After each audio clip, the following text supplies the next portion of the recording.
When you look into the archaeology, you find it many epigraphic evidences, archaeological explorations, standing inscribed pillars of Ashoka mark the event and the place where Siddhartha was born.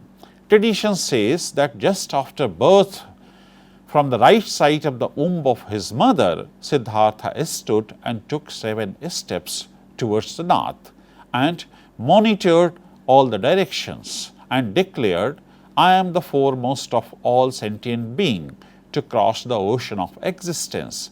This is my last birth. Hereafter I will not be born again." The Buddha himself declared that his birthplace is one of the 4 most important sacred places, and every Buddhist must visit it because of his declaration. Lumbini is sanctified in the period of Buddha himself, and after his Mahaparinibbana, it became one of the foremost destinations for the Buddhist monks, nuns, and laities. When you talk about the present situation, you find it that presently the Lumbini sacred complex comprises a number of sacred monuments like Maya Devi temple, like sacred ponds adjoining to this, pillar of Ashoka, and numerous stupas dedicated on certain occasion to the Buddha and other venerable monks. Besides the ancient monuments, there are a number of temples, monasteries of different countries like Vietnam, Cambodia, Thailand, Korea, Japan, China, etc.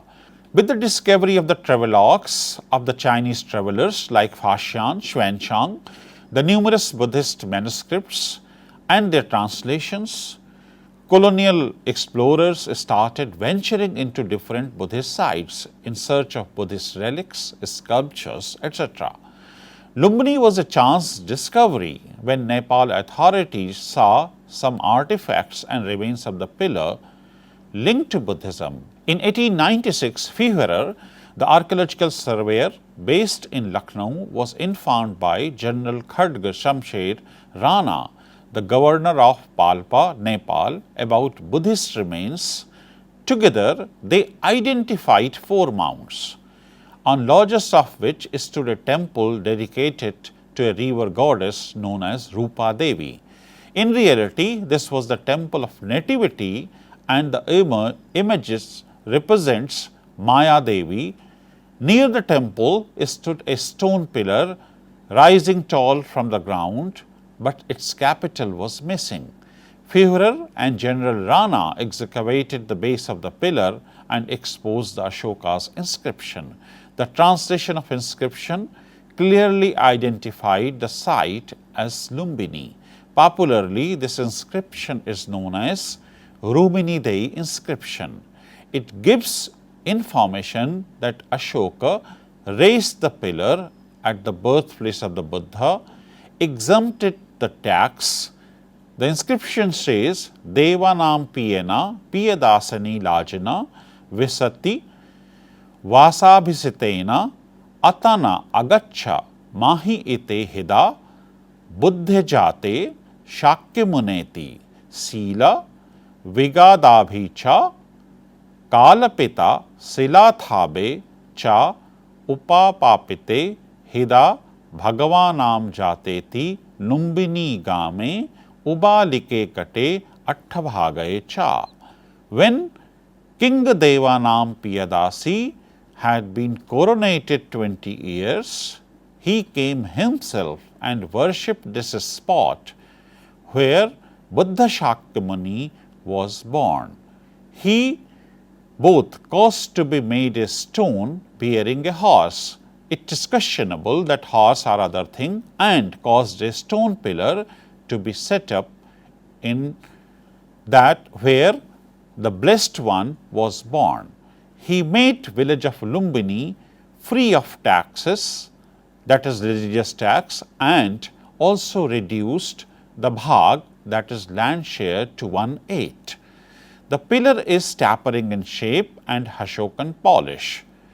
The capital of pillar is missing. The pillar inscription of Ashoka mentions a term that reads Sila Bigadhabi Cha. indicating a kind of monument was raised here. It shows that Ashoka probably laid the foundation of a religious structure in the memory of birth of Siddhartha and also his mother Maya Devi. Scholars have different interpretation of it. It has been referred as the temple made of a stone, bricks or high stone wall around the nativity spot. The Buddhist literature inform that temple of Maya Devi was encircled by railings. The Divyavadana inform that Ashoka visited Lumbini with the monk Upagupta. The reference found in Ruminide inscription is validated in the literature. The emperor also visited nativity tree and interacted with the local spirits to know that how Lord was born. It is also mentioned that Ashoka built a temple at the place where Siddhartha was born.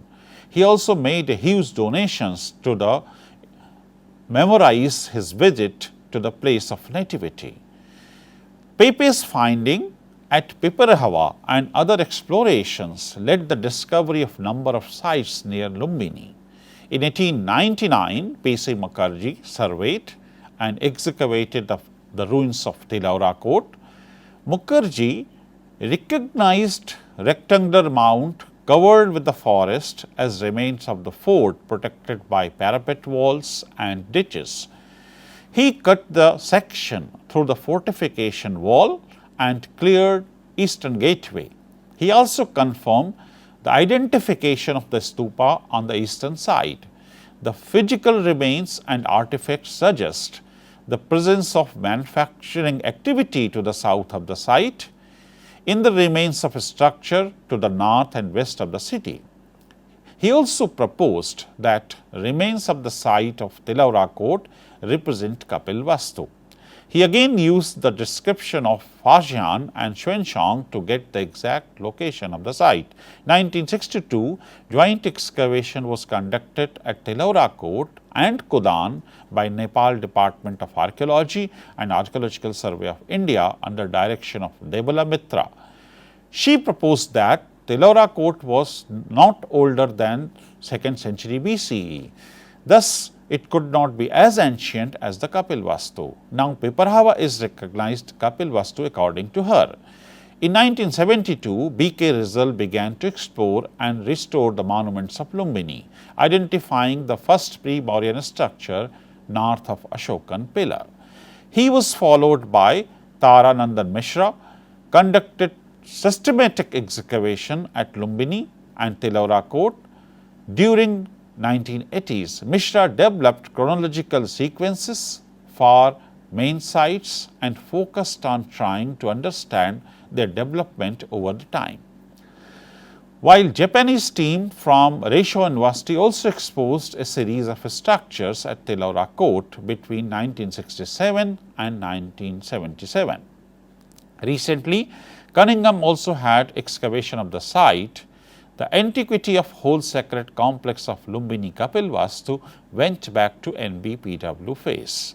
The archaeological exploration suggests that habitation in Lumbini Kapil Vastu region started in the period of second urbanization, that is northern black polished ware period. The place got eminence when Siddhartha was born in the Shakyan Republic. It was declared as a sacred spot by the Buddha himself, and visit of Ashoka endorsed this notion. The archaeological findings suggest that habitation in the Lumbini region began around 6th century BCE and continued up to early medieval period. Satoru Uesaka excavated the two phases of outer walls raised around the Nativity Temple, measuring 26 meter east-west and 21 meter north-south. The wall raised in the second phase is shorter than the earlier one.